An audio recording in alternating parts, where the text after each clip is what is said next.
ద్వారం దగ్గర పిడుగులాంటి చప్పుడయింది. వీరత్వంగా జబ్బలు చరుచుకుంటూ ఎవరో వస్తున్నారు. తుళ్ళిపడ్డారు ప్రజలు. ఆచార్యుడి వెనక్కి వెళ్లారు పాండవులు. దుర్యోధనుడి చుట్టూ చేరుకున్నారు కౌరవ కుమారులు. అందరూ ద్వారం దిక్కే చూస్తున్నారు. జనాన్ని తప్పించుకుంటూ లోపలికి వస్తున్నాడు కర్ణుడు. సహజ కవచ కుండలాలతో బంగారంలా ఉంది అతడి శరీరం. బాల సూర్యుడిలా ప్రకాశిస్తున్నాడు. చేతిలో ధనస్సు, నడుమున కత్తి ఉన్నాయి. కొదమ సింహంలా నడచి వచ్చి రంగస్థలం మధ్యన టీవీగా నుంచున్నాడు. తల ఎత్తి ఒకసారి 4 దిక్కులా పరికించాడు. ద్రోణాచార్యుడికి, కృపాచార్యుడికి నమస్కరించాడు. అర్జునుణ్ణి ఉగ్రుడై చూశాడు. ఆ చూపులో ఆక్షేపణ, నిరసన, ఈర్ష్య అన్నీ కనిపిస్తున్నాయి. నువ్వేం మొనగాడనుకుంటున్నావా? నీకు వచ్చిన ఈ మాత్రం విద్య మాకు కొంచెం చేతనవును మరి అన్నాడు గంభీరంగా కర్ణుడు. సభంతా నిశ్శబ్దం అలుముకుంది. తెల్లపోయి చూస్తున్నారు జనం. అతడి మాటలకి అర్జునుడి కళ్ళు ఎర్రబడ్డాయి. చందనం పులుముకున్నట్లున్నది దుర్యోధనుడికి. అయితే ఆ విద్య ఏదో చూపించు అన్నాడు ద్రోణుడు. అర్జునుడు చూపెట్టిన అస్త్రవిద్యలన్నీ అనాయాసంగా చేసి చూపెట్టాడు కర్ణుడు. కళ్లల్లో గర్వరేఖలు మెరుస్తున్నాయి. 100 మంది తమ్ములతో ఉబ్బెత్తుగా లేచాడు దుర్యోధనుడు. వెళ్లి గట్టిగా కౌగిలించుకున్నాడు కర్ణుణ్ణి. ఈ క్షణం నుండి ప్రాణ స్నేహితులం మనం. నాకు, నా వాళ్లకి ఆసరా నువ్వే. ఈనాటి నుండి నీవొకటి, నేనొకటి కాదు.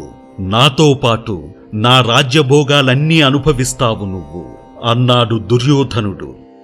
మహాభాగ్యం అంటూ సంతోషించాడు కర్ణుడు. ఈ రంగస్థలంలో ఇంతమంది ఎదుట అర్జునుడితో ద్వంద్వయుద్ధం చెయ్యాలని ఉంది అన్నాడు కర్ణుడు. బదులు చెప్పకుండా ఉండలేకపోయాడు అర్జునుడు. పిలవకుండానే సభలోకి వచ్చావు. బలవంతంగా పులుముకుని మాట్లాడుతున్నావు. దీని ఫలమేదో ఇప్పుడే అనుభవిస్తావు. నీ విలువ, ఎదుటివాడి విలువ తెలుసుకోలేకపోతున్నావు అన్నాడు. పిరికి వాళ్లని దబాయించినట్లు దబాయించకు అన్నాడు కర్ణుడు. బలహీనుల్ని ఊరడించడానికి చెప్పే మాటలు నాకు చెప్పవద్దు అన్నాడు కర్ణుడు. ఆ విలువ ఏదో నీ బాణాలతో చూపెట్టు అన్నాడు కర్ణుడు. అస్త్రవిద్య తెలిసిన వాళ్ళందరికీ ఈ రంగస్థలంలో ప్రవేశముంటుంది. సర్వసాధారణమైన విషయం. వీరు రావచ్చు, వీరు రాకూడదు అంటూ అడ్డేమిటి అని అంటూ దుర్యోధనుడి ప్రోత్సాహంతో అర్జునుడితో ద్వంద్వయుద్ధానికి కాలు దువ్వాడు కర్ణుడు. దుర్యోధనుడు తన తమ్ములు కర్ణుడి పక్షం ఉన్నారు. భీష్ముడు, ద్రోణుడు, కృపుడు, ధర్మరాజు అతడి తమ్ములు అర్జునుడి పక్షం వహించారు. ద్రోణాచార్యుని ఆజ్ఞ కావడంతోటే మేఘాస్త్రం విడిచిపెట్టాడు కర్ణుడు. ముంచెత్తాయి చీకట్లు. ఆ చీకట్లలో కనపడలేదు అర్జునుడు. సూర్యుడు సంతోషించి కుమారుడైన కర్ణునిపై తన కాంతిని ప్రసరించాడు. కుమారులు కలపడుతుంటే భయపడుతూనే ఉన్నది కుంతి. అర్జునుడు కనపడకపోయేసరికి భయంతో అరిచింది, మూర్ఛపోయింది. చన్నీళ్లు చల్లాడు విదురుడు. చందనం రాసి ఉపచారాలు చేసి మూర్ఛ నుండి లేవదీశాడు. ఉత్తర క్షణంలో వాయువ్యాస్త్రం వేశాడు అర్జునుడు. పటాపంచలైపోయాయి మేఘాలు. మబ్బులు విడిపోయిన సూర్యబింబంలా ప్రకాశించాడు అర్జునుడు. కర్ణుణ్ణి, అర్జునుణ్ణి కళ్ళారా చూసుకున్నది కుంతి ఊరట పొందింది. వెంటనే వెళ్లి కర్ణుడికి, అర్జునుడికి మధ్య నిలబడ్డాడు కృపాచార్యుడు.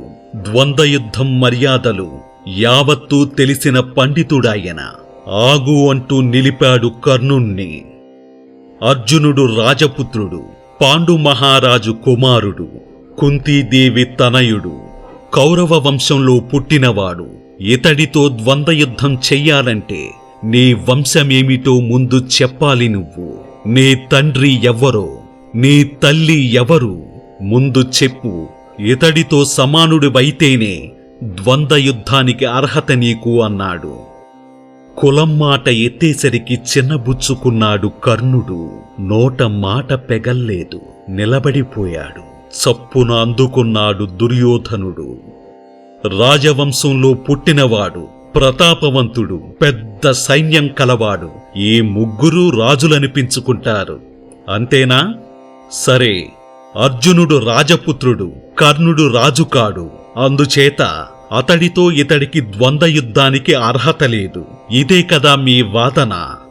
అదే సంశయమైతే ఇదిగో అంగరాజ్యానికి రాజుగా ఇప్పుడే ఇతన్ని అభిషేకిస్తున్నాను అన్నాడు దుర్యోధనుడు. భీష్ముణ్ణి, ధృతరాష్ట్రుణ్ణి ప్రార్థించాడు. వాళ్ల అంగీకారం తీసుకున్నాడు. నుంచున్నపాటుని అభిషేకానికి అవసరమైనవన్నీ సమకూర్చాడు. 1000 మంది బ్రహ్మలకి గోదానం చేశాడు. అంగరాజ్యానికి ఈయన అర్హుడు అంటూ బ్రహ్మలంతా ఆశీర్వదించారు కర్ణుణ్ణి. బంగారపు ఆసనం పైన కూర్చోపెట్టారు అతన్ని. శాస్త్రోక్తంగా అంగరాజ్యానికి కర్ణుణ్ణి అభిషేకించాడు దుర్యోధనుడు. రాజతిలకం పెట్టుకొన్నాడు కర్ణుడు. మణికిరీటం ధరించాడు. భుజకీర్తులు ధరించుకున్నాడు. రత్నాల హారాలు వేసుకున్నాడు. ఇలా మహారాజు రూపంతో వచ్చి దుర్యోధనుడు ముందు నుంచున్నాడు. ఎంతమందిలోనూ ఈ రాజాదిరాజులందరి ముందు రాజును చేశావు నన్ను. ఎంతటి గౌరవాన్ని అందించావు. ఏమిచ్చి నీ రుణం తీర్చుకునేది నేను? నీ స్నేహం అన్నాడు దుర్యోధనుడు.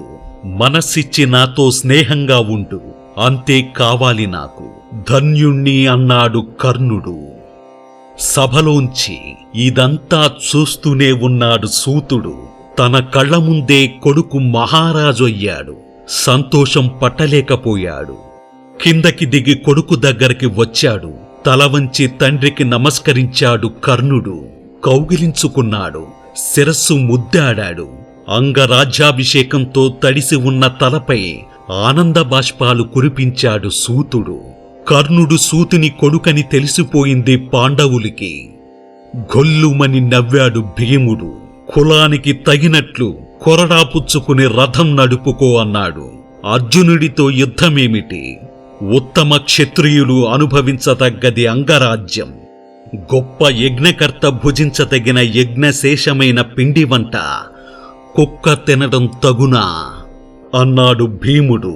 తల కొట్టినట్లయింది కర్ణుడికి. జవాబు తోచలేదు.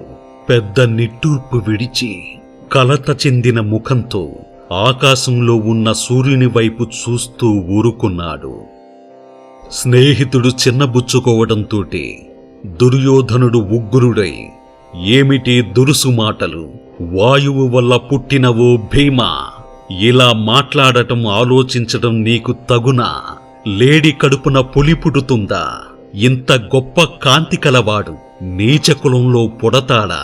దదీచి దుమ్ములో వజ్రాయుధం పుట్టింది. సూరుల పుట్టుక, దేవతల పుట్టుక, నదుల పుట్టుక తెలుసుకొనటం సాధ్యమా?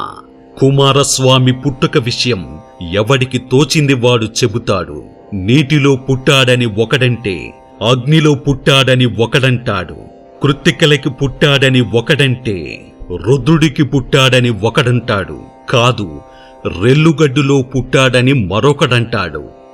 మన కృపాచార్యులు రెల్లుగడ్డిలోనే పుట్టాడట. మన గురువుగారి మాటేమిటి? కొండలో అట ఆయన పుట్టుక. ఎంతమంది రాజులు ఆ ఋషికి ఈ ఋషికి పుట్టినట్లు చెప్పుకుంటారు. అంతెందుకు, మీ పుట్టుక మాత్రం ఒక వరస వాడి ఉందా? అంచేత కులము గుట్టు తడువుకోవడమెందుకు? దివ్య లక్షణాలు చూడు. కనపడలేదా ఆ కవచ కుండలాలు ఎంత సహజంగా ఉన్నాయని? అవే చూపెడుతున్నాయి ఆయన మహాపురుషుడని. ఒక్క అంగరాజ్యమే అన్న మాటేమిటి? తన బాహుబలం వల్ల ప్రపంచం యావత్తూ పాలించగలడీయన అన్నాడు దుర్యోధనుడు. ఇంతలో సూర్యుడు అస్తమిస్తున్నాడు. అస్త్ర ప్రదర్శనం అంతమయ్యింది. రకరకాలుగా మాట్లాడుకుంటూ రంగస్థలం విడిచిపెడుతున్నారు ప్రజలు. స్త్రీజనంతో రాజమందిరానికి వెళ్ళాడు ధృతరాష్ట్రుడు. వేల కొద్దీ దివిటీలతో కర్ణుడు చెయ్యి పట్టుకుని తన మేడకి వెళ్ళాడు దుర్యోధనుడు. భీష్ముడు, విదురుడు, కృపుడు వీళ్ళందరితో కలిసి తమ మందిరానికి వెళ్ళారు పాండవులు. పెద్ద కొడుకు కర్ణుణ్ణి కళ్ళారా చూసుకున్నది కుంతి. కాని పుత్రవాత్సల్యాన్ని బయటపడకుండా నిగ్రహించుకుంది. మనస్సులో లేదు. ఇలా ఉండగా కర్ణుడంతటి విలుకాడు దొరికాడు కౌరవులకి. గుండెలపై చెయ్యి వేసుకుని రాత్రంతా నిశ్చింతగా నిద్రపోయాడు దుర్యోధనుడు.